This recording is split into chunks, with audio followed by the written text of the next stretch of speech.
Hello and welcome to Demand Better. Today we're going to be talking about how Doug Ford is promising spending that he knows he cannot deliver without raising taxes, and has instead chosen to deficit spend worse than the Liberals, which is only a temporary solution and will ultimately result in even larger taxes in the future.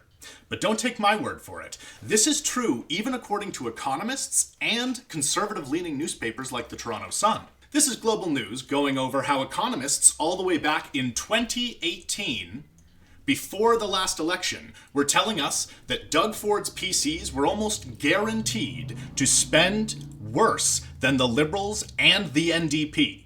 So we did know back then that the Ford PCs were not actually going to be able to cut the things that they were saying they were going to cut. And it turns out that that actually is what happened. The Toronto Sun points out that Ford's fiscal plan is as bad as the Liberals ever were.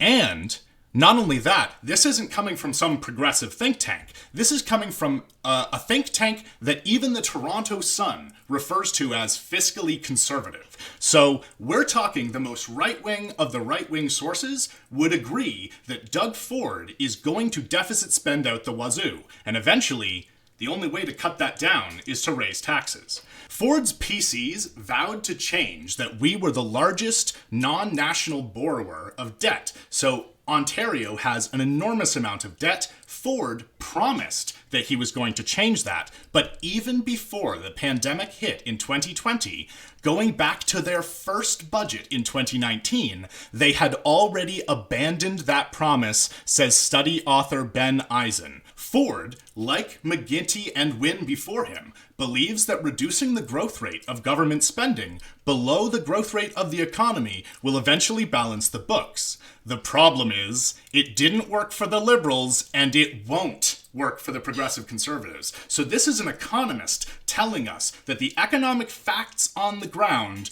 are that he does not believe the progressive conservatives when they make this promise.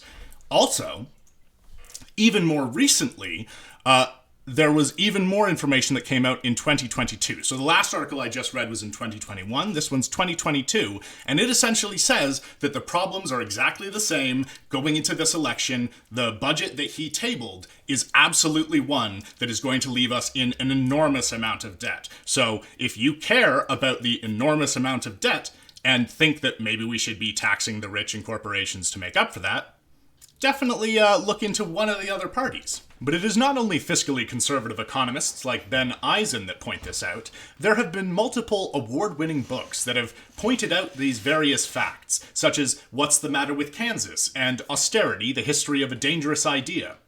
Economists often show that the evidence mostly debunks the low-tax, low-spending model that conservatives push for. Cutting taxes does not really seem to grow the economy unless there is lots of international money looking for a place to invest. And if that's the case, Canada was never going to be able to compete with the low tax environment that the Americans can get away with, because they can print an insane amount of money without seeing a whole lot of inflation. Whereas we can't do as much of that. We can absolutely print money, but not as much without seeing inflation. This has been demonstrated specifically in Canada, as Harper conservatives in the 2000s cut corporate and personal income taxes, and the result, even as admitted by economists, they point out that the growth during this period was largely determined by factors other than federal policy. Namely, the oil sands development exploded during that period, and so the economy was largely growing because of that. They also had decidedly less success than they thought they would by cutting those taxes in meeting the goal of jobs and growth. So, in Canada, we have actually tried this experiment, even the actual experiment of cutting the taxes, and it simply doesn't bring the growth that is promised. Therefore, Ford would need to prove why he can get additional revenue from tax cuts, as in nearly all circumstances, it's more likely to create a revenue crisis, much like the one that Doug Ford created when coming into power in 2018, which I showed you with those earlier Toronto Sun articles.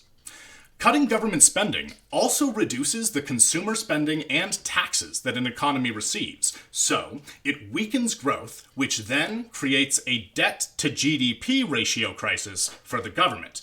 This is the type of situation that causes bankers and rating agencies to downgrade the value of our provincial bonds, as they did to Ontario in 2019. Almost right away. Actually, no, it was in 2018. It was even earlier than I thought. Almost immediately, the entire world's economists, all the credit rating agencies looked at Ontario, looked at Ford getting power. Not being in power for a long time, but just getting power.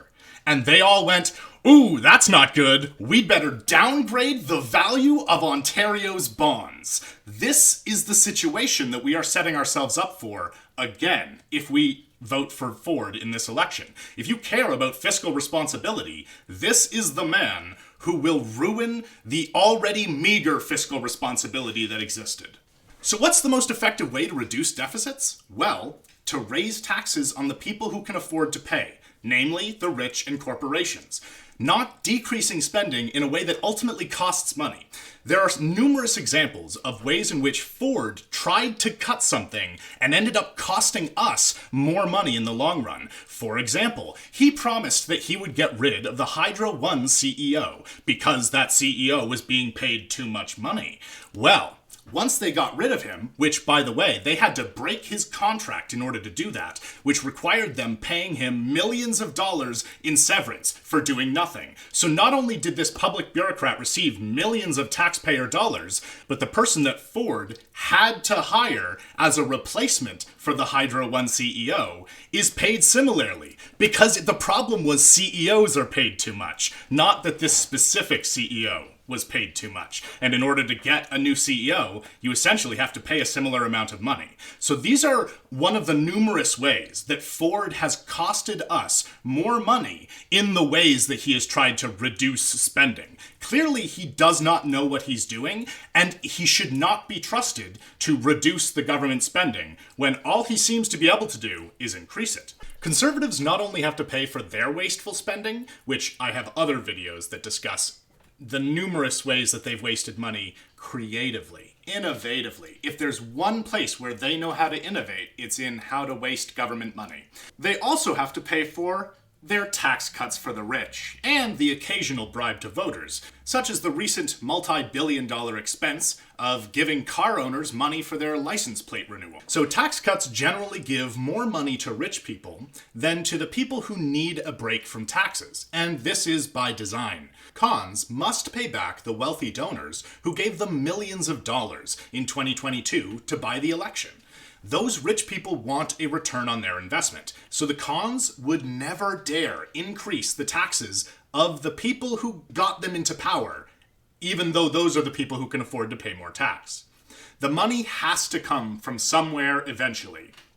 So, the Conservatives will find sneaky ways to increase your taxes that most people won't know to blame them for. So, for example, the largest middle-class tax increase in the last 40 years was caused by the last PC government in Ontario, led by Premiers Mike Harris and Ernie Eves, downloaded large costs like highways, police, and social services to municipalities. The Conservatives cut billions of dollars in funding for your local communities, who cons like to pretend they support, resulting in nearly every municipality in Ontario having to drastically increase their property taxes, their fees, fines, and any other way that they could raise revenue. You and every person that you know have paid higher taxes for the last 25 years because of a Conservative government. And I wouldn't be surprised if this is the first time that you're ever hearing about that from a news source. Obviously, the NDP was pointing that out the entire time, but the news doesn't really talk about their good points, and most voters will consider them as a biased source of information, understandably. Now, you might say, Demand, that was decades ago. The Conservative Party has changed. I wish. But the article that we're reading right now is actually about how the most recent Ford government in 2019 attempted to do the exact same thing. They proposed basically the same idea. They were going to download billions of dollars in costs to the municipalities, including making Toronto pay for 50% of its public health funding, which is an utterly insane thing to single out. Ford has a personal hatred of Toronto because he was made fun of a lot when he was just a city councillor there. So he has hated Toronto for years and is essentially seeking every opportunity to take vengeance on Torontonians. Their 2019 proposal attempted to gouge billions from the municipal governments in order to pay for their massive tax giveaways that they did in 2018.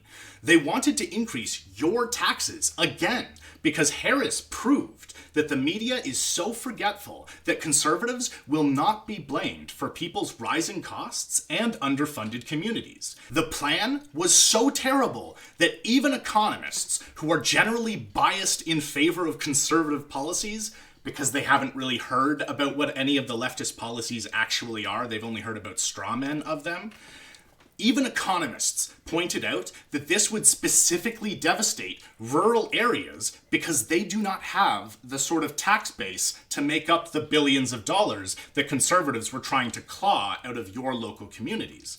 It took massive pushback from every part of society, including rural people, in order to make the conservatives back down. I don't know if we'll be able to do that again if they get another majority government. We cannot afford the Conservatives. We cannot afford Ford. Demand better, Canada, and thank you very much for watching. I hope you have an excellent day, and stay beautiful, people.